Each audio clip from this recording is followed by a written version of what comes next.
Pada video kali ini kita akan belajar mengenai menentukan jumlah, hasil kali, dan selisih akar-akar persamaan kuadrat. Akar-akar persamaan kuadrat adalah nilai X yang memenuhi persamaan kuadrat tersebut. Dan bagaimana cara untuk mendapatkan akar-akar persamaan kuadrat? Kamu bisa melihat video pembelajaran di channel ini.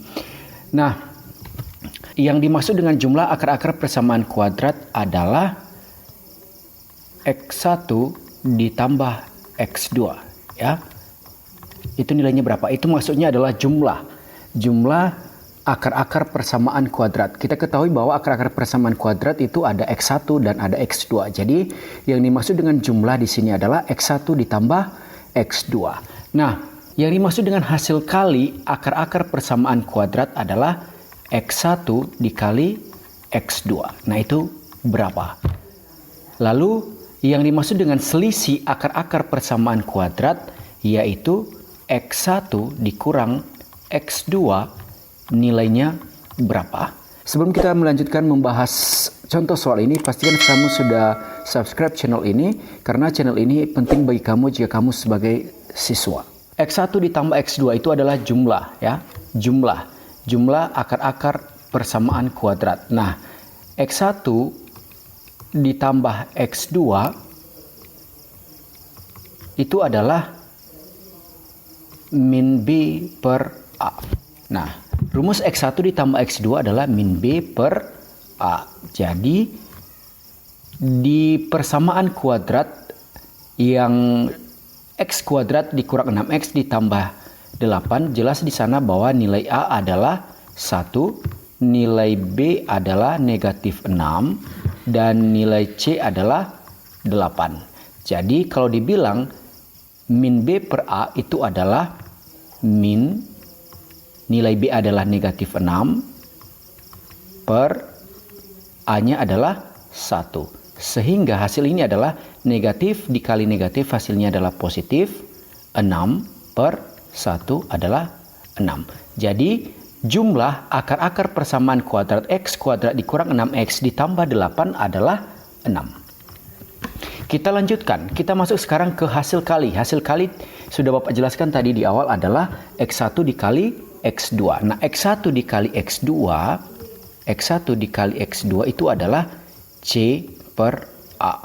Nah, C sendiri di persamaan soal kita adalah 8 dan nilai A-nya sendiri adalah 1, sehingga 8 dibagi 1 adalah 8. Nah, inilah yang namanya hasil kali akar-akar persamaan kuadrat.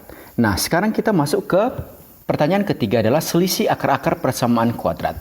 Nah, yang dimaksud dengan selisih adalah X1 dikurang X2. Nah, rumusnya adalah, perhatikan, untuk selisih ini berbeda sendiri. Untuk selisih adalah D per A, tapi A-nya adalah harga mutlak.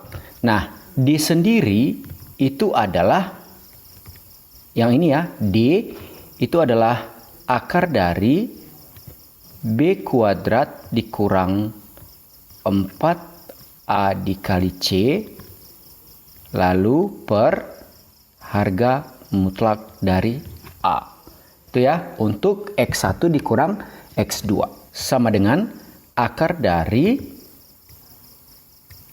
B kuadrat. Nah, B kuadrat di sini adalah negatif 6, maka negatif 6 pangkat 2 dikurang 4 dikali A-nya sendiri adalah 1, lalu C-nya adalah 8 per harga mutlak dari 1. Nah, akar dari min 6 pangkat 2 adalah 36, dikurang 4 dikali 1 adalah 4, 4 dikali 8 adalah 32, per harga mutlak dari 1. Itu ya.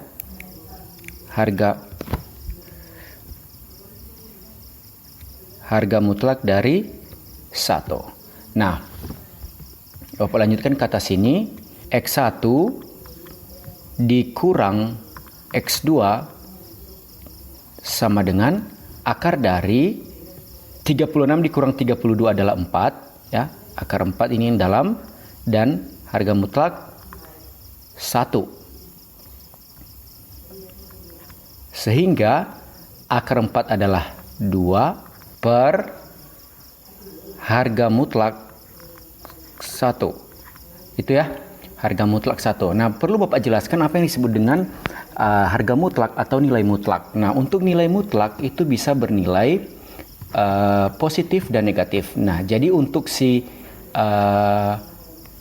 harga mutlak dari 1 itu bisa bernilai positif dan bisa bernilai negatif. Nah, bernilai positif maksudnya adalah positif 1 dan bernilai negatif adalah negatif 1. Nah, jadi kita bisa ambil dua-duanya untuk menyelesaikan X1 dikurang X2. Jadi 2 per, nah harga mutlak X1 ini bisa jadi 1. Harga mutlak dari 1 adalah bisa jadi 1, sehingga 2 dibagi 1 adalah 2. Ya, X1 dikurang X2 adalah 2, bisa jadi, atau X1 dikurang X2 adalah 2 per, nah kita ambil yang negatifnya, yang negatif 1, hasilnya adalah negatif 2. Nah, ada dua kemungkinan, X1 dikurang X2 bernilai 2 dan satu lagi bernilai negatif 2. Nah, kenapa hal ini bisa terjadi? Ada dua nilai dari X1 dikurang X2. Nah, jika kita perhatikan kembali, akar-akar dari X kuadrat dikurang 6X ditambah 8 adalah X1-nya sama dengan, nah untuk ini ya, nanti kamu cari secara pemfaktoran, dengan cara pemfaktoran mendapatkan akar-akar persamaan kuadrat. Jadi, hasil yang kamu dapatkan nanti X1-nya adalah positif 4 dan X2-nya adalah positif 2 gitu ya. Jadi kalau kita kembali ke X1 dikurang X2 yang ini, bisa jadi begini. X1 dikurang X2 sama dengan, nah X1-nya adalah 4, X2-nya adalah 2. Nah, bisa jadi nilainya adalah 2, seperti yang sudah kita dapatkan di sini yang positif 2. Nah, bisa jadi juga X1 dikurang X2 ini bisa jadi X1 dikurang X2, X1-nya adalah si 2, ya, bukan 4, dikurang, gitu ya. Nah, X2-nya adalah 4, gitu. Jadi, ini bernilai negatif 2. Sehingga yang kita dapatkan tadi adalah negatif 2, yang di sini adalah kemungkinan yang kedua. Jadi, sesuai dengan yang kita dapatkan di rumus yang kita gunakan adalah D per harga mutlak dari A. Demikian cara untuk mendapatkan jumlah hasil kali dan selisih akar-akar persamaan kuadrat. Jangan lupa untuk like videonya jika kamu menyukai video pembelajaran seperti ini.